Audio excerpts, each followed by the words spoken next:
नमस्कार दोस्तों, कैसे हैं आप लोग। आशा करता हूं कि आप सभी स्वस्थ तंदुरुस्त और बिंदास हैं। दोस्तों, आज है हमारा डे 4 और आज हम सीखने वाले हैं वॉज वर्ब का यूज़ करना। तो कहां पर और कैसे वॉज का यूज़ किया जाता है और कहां और कैसे वर्ब का यूज़ किया जाता है, आज हम इस चीज़ को बहुत अच्छे तरीके से सीखने वाले हैं। तो दोस्तों, सबसे पहले मैं क्या करूँगा, स्ट्रक्चर आप सभी के सामने लिखूँगा जिसे आपको नोट करना है। तो नोट करने के बाद उसको समझना है। ठीक है दोस्तों, तो स्ट्रक्चर है, ठीक है, सब्जेक्ट प्लस वॉज या फिर वर प्लस वर्ब की फर्स्ट फॉर्म का यूज़ करना है हमें यहाँ पर, और इसके साथ हमें आईएनजी फॉर्म को ऐड करना है। देन हमें ऑब्जेक्ट का यूज़ करना है। क्लियर है दोस्तों। देखो, सबसे पहले सब्जेक्ट होगा, वॉज वर्ब का आज हम यूज़ करना सीखेंगे, कहाँ पर किसके साथ वॉज का यूज़ किया जाता है और कहाँ पर किसके साथ वर्ब का यूज़ किया जाता है। इसके साथ ही वर्ब की फर्स्ट फॉर्म के साथ हम आईएनजी को ऐड करेंगे और देन हम ऑब्जेक्ट का यूज़ करेंगे। तो इस फॉर्मूले को या फिर इस रूल को या स्ट्रक्चर को समझने से पहले आपको एक बात ये समझनी होगी कि हमें कैसे पता चलेगा कि कौन सा सेंटेंस इस रूल के हिसाब से, इस रूल के अकॉर्डिंग हम इंग्लिश में ट्रांसलेट कर सकते हैं। तो दोस्तों, याद रखना कि कोई भी हिंदी का वाक्य जिसके एंड में रहा था, रही थी या फिर रहे थे हो, तो वह सेंटेंस इसके रूल के हिसाब से हम इंग्लिश में ट्रांसलेट कर सकते हैं। कौन सा? रहा था या रही थी या रहे थे। इस तरह का कोई भी वर्ड आप किसी भी हिंदी के सेंटेंस के एंड में देखते हो तो वहाँ पर आपको इस रूल का यूज़ करना है, इस रूल को फॉलो करना है और इंग्लिश में ट्रांसलेट कर देना है। ठीक है, हमने लास्ट वीडियो में क्या देखा था, हमने लास्ट वीडियो में ऐसे सेंटेंस को देखे थे जहाँ पर हम काम कर रहे थे, वर्क इन प्रोग्रेस था प्रेजेंट में, लेकिन यहाँ पर काम हो चुका था, पास्ट में ही काम चल रहा था। ठीक है दोस्तों, यहाँ क्या बात कर रहे हैं, यहाँ पर बात कर रहे हैं कि पास्ट में ही काम चल रहा था और पास्ट में ही ख़त्म हो गया है। ठीक है, तो क्या करना है आपको, हिंदी का ऐसा कोई सेंटेंस देखना है जिसके एंड में क्या हो, रहा था, रही थी, रहे थे। इस तरह के सेंटेंस को हम सिर्फ इसकी मदद से इंग्लिश में ट्रांसलेट कर सकते हैं। ठीक है, अब सबसे पहले हम क्या करेंगे, एग्जाम्पल को भी अच्छे तरीके से देखेंगे। हाँ दोस्तों, एग्जाम्पल को भी एक अच्छी तरीके से देखेंगे, समझेंगे। उससे पहले हम रूल को समझ लेते हैं। सब्जेक्ट क्या होता है, आप सभी को पता है कि सब्जेक्ट होता है काम करने वाला। किसी भी सेंटेंस में जिस व्यक्ति ने काम किया होगा या कोई भी काम जो कर रहा था उसे हम सब्जेक्ट कहते हैं, जिसको हिंदी में क्या कहते हैं, हम कर्ता कहते हैं। ठीक है दोस्तों, इसके बाद सब्जेक्ट के ही अकॉर्डिंग, सब्जेक्ट के ही हिसाब से हमें क्या यूज़ करना है, वॉज का यूज़ करना है या फिर वर का यूज़ करना है।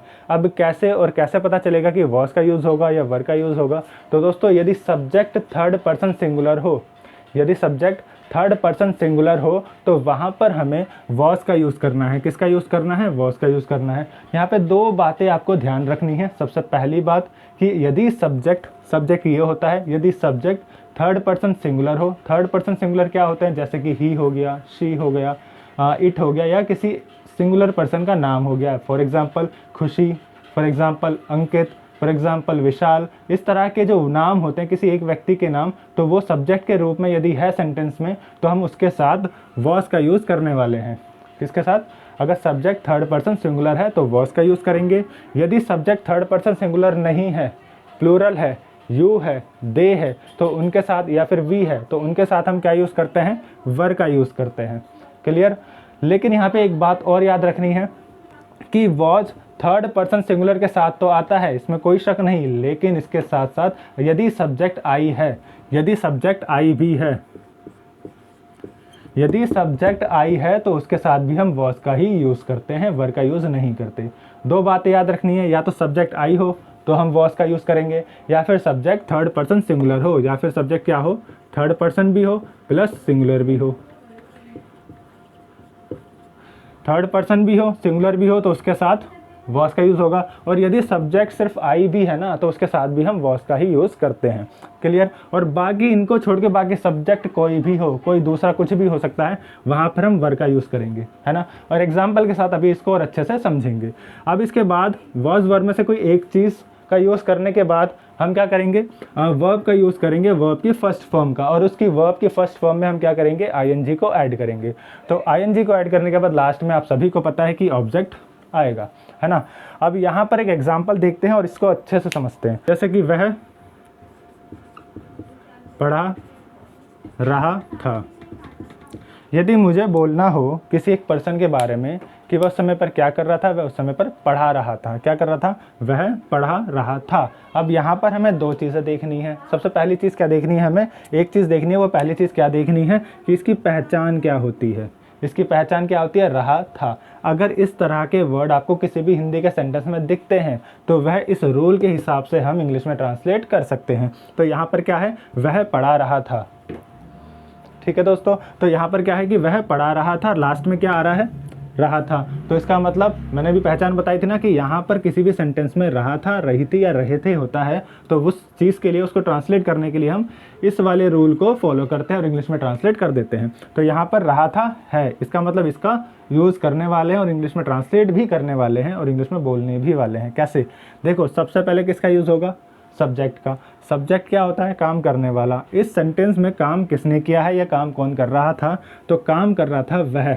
अब यहाँ पर लड़का है या लड़की है, वह को ही कहते हैं या शी कहते हैं, लेकिन लड़का होगा तो ही आएगा, लड़की होगी तो शी आएगा। तो यहाँ पर क्या है? लड़का है। इस सेंटेंस को पढ़ के ही हर कोई बता देगा, आप भी बता दोगे, मैं भी बता दूंगा, सभी बता देंगे कि यहाँ पर काम करने वाला वह है और वह एक लड़का है। ठीक है, काम करने वाला कौन था? वह था और वह एक लड़का था, जिसके लिए हम ही का यूज़ करते हैं, है ना। तो ही सब्जेक्ट के लिए हमने ही लगा दिया।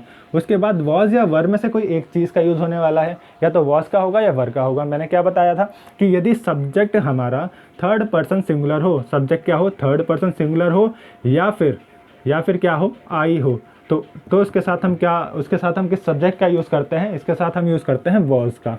किसका यूज़ करते हैं? वॉज का। कब? जब सब्जेक्ट थर्ड पर्सन सिंगुलर हो या फिर आई हो।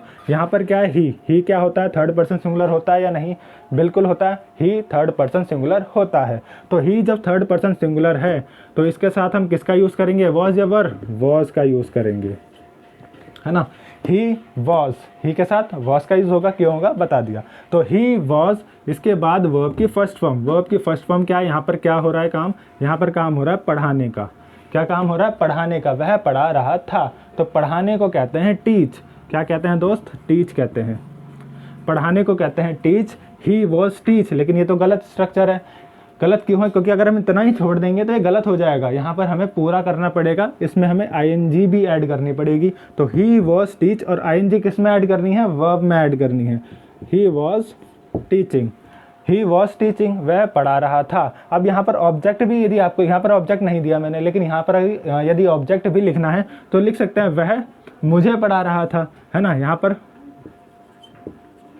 मुझे भी अगर मैं ऐड कर देता हूँ, वह मुझे पढ़ा रहा था, तो ही वॉज टीचिंग किसको? मुझे।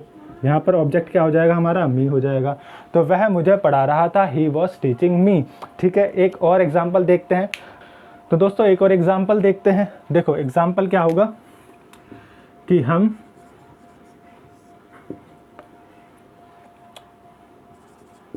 खेल रहे थे, हम खेल रहे थे, है ना। अब इसको ट्रांसलेट करने के लिए मैंने पहली चीज़ आपको बताई है, बहुत इंपॉर्टेंट चीज़ है कि इसकी पहचान देख लो कि ये इस रूल के हिसाब से चेंज होगा या नहीं होगा। क्या दोस्तों दिख नहीं रहा आपको? हाँ थोड़ा सा। यहाँ पर क्या है? रहा था, रही थी और रहे थे, है ना। ठीक है, दिख रहा होगा। तो क्या कह रहा था मैं कि हमारे पास एग्जाम्पल है, इसको इंग्लिश में ट्रांसलेट करना है। इसको इंग्लिश में ट्रांसलेट करने के लिए हमें क्या करना है? सबसे पहले पहचान देखनी है। पहचान क्या है? रहे थे, मतलब कि पास्ट कॉन्टिन्यूस है। क्या है? पास्ट कॉन्टिन्यूस है। वॉज वर्ब का यूज़ करके हमें यहाँ पर इसको ट्रांसलेट करना है। अब हम खेल रहे थे, इसमें सब्जेक्ट क्या है? सबसे पहले तो हम सब्जेक्ट का यूज़ करते हैं। तो सब्जेक्ट क्या है? सब्जेक्ट है सर हम, क्योंकि खेलने का काम कौन कर रहा है? हम कर रहे थे। तो कौन सब्जेक्ट हो जाएगा? हम। और हम को कहते हैं इंग्लिश में क्या कहते हैं? वी कहते हैं। तो हम का मतलब हो गया वी, और वी के बाद आएगा वॉज या वर में से कोई एक चीज़। वॉज आएगा या वर आएगा। तो वी मैंने बताया है क्या कि वॉज सिर्फ वहाँ लगाओ जहाँ पे थर्ड पर्सन सिंगुलर हो या फिर आई हो। क्या यहाँ पर थर्ड पर्सन सिंगुलर या फिर आई है? नहीं है। यहाँ पर क्या है? वी, जो कि क्या होता है तो फर्स्ट पर्सन, लेकिन दो या दो से ज़्यादा लोग हैं तो ये प्लूरल हो जाता है। प्लूरल के साथ हम क्या यूज़ करते हैं? वर का यूज़ करते हैं। तो वी वर, ठीक है, वी वर। उसके बाद वर्ब के फर्स्ट फॉर्म। वर्ब क्या है इसमें? खेलना। वर्ब क्या होता है? खेलना। क्या कर रहे हैं? हम खेल रहे हैं। तो हम जो कर रहे हैं, जो क्रिया हो रही है, खेलने की क्रिया हो रही है, और हम खेल रहे हैं तो ये हो गई वर्ब। और वर्ब को कहते, खेलने को कहते हैं क्या? प्ले। है ना, खेलने को कहते हैं प्ले। वी वर प्ले, मैंने बताया था कि जब तक आप वॉज वर के साथ या तो थर्ड फॉर्म, वो अलग स्ट्रक्चर होता है, लेकिन अगर वॉज वर के साथ फर्स्ट फॉर्म यूज़ करते हैं तो वो कंप्लीटली रॉन्ग और गलत सेंटेंस हो जाता है। तो वी वर प्ले नहीं होगा, इसमें हम आईएनजी भी ऐड करेंगे तो प्लेइंग हो जाएगा। क्या हो जाएगा? वी वर प्लेइंग, कि हम खेल रहे थे। ठीक है दोस्तों, एक एग्जाम्पल, लास्ट एग्जाम्पल और देखते हैं, उसके बाद आपको सारी चीज़ें अच्छे से समझ आ चुकी होगी। वो होगा दोस्तों, मैं फिल्म देख रहा था। क्या होगा? एग्जाम्पल है एक और हमारे पास, लास्ट एग्जाम्पल है इस वीडियो का, इस क्लास का, आज के दिन का, डे 4 का। तो दोस्तों लास्ट एग्जाम्पल क्या है? मैं फिल्म देख रहा था। क्या होगा? कि मैं फिल्म देख रहा था, है ना। तो इसको इंग्लिश में ट्रांसलेट करने के लिए हमें क्या करना है? हमें सबसे पहले पहचान देखनी है। तो पहचान क्या हो जाएगी? पहचान इसकी रहा था, इसका मतलब पास्ट कॉन्टिन्यूस है। और पास्ट कॉन्टिन्यूस तो मैंने आपको स्टार्टिंग में नहीं बताया, लेकिन ये पास्ट कॉन्टिन्यूस होते हैं। और इसको हम कैसे ट्रांसलेट करेंगे? ट्रांसलेट करने के लिए हमें इस रूल को फॉलो करना होगा। फॉलो करके हम इसको इंग्लिश में आसानी से ट्रांसलेट कर सकते हैं। तो पहचान तो क्लियर हो जाती है हमें सबसे पहले। उसके बाद जब पहचान क्लियर हो गई, इस रूल को यूज़ करने वाले हैं तो कैसे यूज़ करेंगे? सबसे पहले सब्जेक्ट आएगा। सब्जेक्ट क्या होता है? सब्जेक्ट है मेरे पास यहाँ पर मैं, कौन खेल रहा, मैं फिल्म देख रहा था। यहाँ पर फिल्म देखने का काम हो रहा है, तो कौन देख रहा था? मैं देख रहा था। मैं को क्या बोलते हैं? आई बोलते हैं, यू नो वेरी वेल। सो आई हो गया मैं, और मैं के बाद वॉज या वर, किसका यूज़ होगा? वॉज का या वर का? यहाँ पर देखो ध्यान से, मैंने क्या बताया हुआ है कि वॉज आई के साथ किसका यूज़ होता है? वॉज का यूज़ होता है। या तो आई हो या फिर थर्ड पर्सन सिंगुलर हो। यहाँ पर क्या है? आई है, तो यहाँ पर किसका यूज़ होगा? वॉज का यूज़ होगा। अब आई वॉज, यहाँ पे वर्ब की फर्स्ट फॉर्म का हमें यूज़ करना है। तो वर्ब की फर्स्ट फॉर्म क्या हो जाएगी? वर्ब है यहाँ पे देख रहा था, मतलब देखना। क्या कर रहा था? देख रहा था। और मूवी देखने के लिए हम वॉच का यूज़ करते हैं। तो आई वॉज वॉच। लेकिन यहाँ पर आपको क्या करना है? आपको यहाँ पर आईएनजी भी ऐड करना है, क्योंकि वर्ब में मैंने क्या बताया हुआ है कि आईएनजी भी आएगा। तो आई वॉज वॉचिंग, इसमें आ जाएगा आईएनजी। आई वॉज वॉचिंग, क्या देख रहा था? ऑब्जेक्ट क्या हो जाएगा आपका? मूवी, मतलब film. I was watching movie, है ना। आई वॉज वॉचिंग मूवी, मैं मूवी या मैं फिल्म देख रहा था। इस तरीके से आप इंग्लिश में ट्रांसलेट कर सकते हो। अब देखो लास्ट में मेरी एक छोटी सी बात मैं कहूँगा कि दोबारा और दूसरी या बहुत ज़्यादा वीडियो बनाने का कोई फ़ायदा नहीं है। यहीं पर आप नेगेटिव सेंटेंस को समझ लो, यहीं पर आप इंटेरोगेटिव को समझ लो। जैसे यदि आपने लास्ट की वीडियो देखी होगी ना, वहाँ पर मैंने एक ही वीडियो में इंटेरोगेटिव और नेगेटिव दोनों बताए हुए हैं। तो यहाँ पर क्या करना है आपको? नेगेटिव के लिए आप सभी को पता है कि नेगेटिव सेंटेंस जो होता है इसमें नहीं आता है, और नहीं मतलब कि नॉट हो जाएगा। तो नॉट जो आता है ना, उसका प्लेस होता है वो थर्ड प्लेस होता है, अगर सिंपल सेंटेंस इंटेरोगेटिव या डब्ल्यूएस फैमिली वाले नहीं हैं। तो आई वॉज वॉचिंग मूवी, ये तो सिंपल अफर्मेटिव सेंटेंस हुआ। लेकिन यहाँ पर यदि मुझे नेगेटिव सेंटेंस बनाना हो तो आई वॉज नॉट आ जाएगा थर्ड प्लेस पे, है ना। I was not watching movie, मैं मूवी नहीं देख रहा था, मैं फिल्म नहीं देख रहा था। अगर मुझे नेगेटिव सेंटेंस बनाने हो तो मुझे नॉट या नहीं लगाना पड़ेगा थर्ड प्लेस पे। फर्स्ट प्लेस, सेकंड प्लेस, और ये थर्ड प्लेस, फिर फोर्थ, फिर फाइव। तो I was not watching movie, मैं मूवी नहीं देख रहा था। इस तरीके से आप नेगेटिव सेंटेंस को बना सकते हो थर्ड प्लेस पर नॉट लगाकर। और यदि आपको इंटेरोगेटिव सेंटेंस बनाना हो जिसमें हम किसी से क्वेश्चन करते हैं, तो उसमें क्या करोगे आप? उसमें आपको क्या करना होगा? ये जो वॉज वर्ब है ना, हेल्पिंग वर्ब जो है, ये जो हेल्पिंग वर्ब है इसको फर्स्ट प्लेस पे लाना होगा, और ये सब्जेक्ट है ये आ जाएगा सेकंड प्लेस पे, है ना। और उसके बाद फर्स्ट प्लेस पे आया वॉज वर्ब में से कोई एक चीज़ अकॉर्डिंग टू सब्जेक्ट। सब्जेक्ट यदि आई है तो उसके साथ वॉज का यूज़ होगा, तो ये आ जाएगा फर्स्ट प्लेस पर वॉज, और सेकंड प्लेस पर क्या आ जाएगा? आई। वॉज आई वॉचिंग मूवी, क्या मैं मूवी देख रहा था? इसकी हिंदी क्या हो जाएगी? क्या मैं मूवी देख रहा था? वॉज आई वॉचिंग मूवी, क्या मैं मूवी देख रहा था? इस तरीके से ये इंटेरोगेटिव सेंटेंस हो जाते हैं। तो अफर्मेटिव आपको अच्छे से क्लियर हुआ होगा। नेगेटिव में क्या करना है? सिर्फ नॉट थर्ड प्लेस पे लगा देना है। और इंटेरोगेटिव में क्या करना है? ऐसे क्वेश्चन, यदि आप ऐसे सवाल पूछना चाहते हो, किसी से ऐसा क्वेश्चन करना चाहते हो जिसमें स्टार्टिंग क्या से होती है? क्या मैं मूवी देख रहा था? क्या आप मुझे देख रहे थे? क्या हम बर्गर खा रहे थे? क्या हम कोल्ड ड्रिंक पी रहे थे? तो जहाँ भी सेंटेंस में क्वेश्चन किया जा रहा है और क्वेश्चन के स्टार्टिंग में क्या से हम स्टार्ट कर रहे हैं, तो क्या वाले सेंटेंस को हम क्या करते हैं? इसमें क्या नाम है इसका, हेल्पिंग वर्ब को सबसे पहले लगा देते हैं, और हेल्पिंग वर्ब को पहले लगा करके फर्स्ट प्लेस पर लगा करके सेकंड प्लेस पे या जो हमारा सब्जेक्ट होता है वो उसके बाद में चला जाता है ना। जो सब्जेक्ट होता है सबसे पहले वो क्या आ जाएगा, ये हेल्पिंग वर्ब आ जाएगी, उसके बाद सब्जेक्ट आ जाएगा, उसके बाद जैसा जैसा लिखा हुआ है उसको वैसे ही उसी सीक्वेंस में हमें लिख देना होता है। और नॉट है तो नॉट अपना थर्ड प्लेस पर रहेगा, यदि डब्ल्यू असेंबली नहीं है, डब्ल्यू असेंबली है तो वो फोर्थ प्लेस पे हो जाता है अपने आप ही।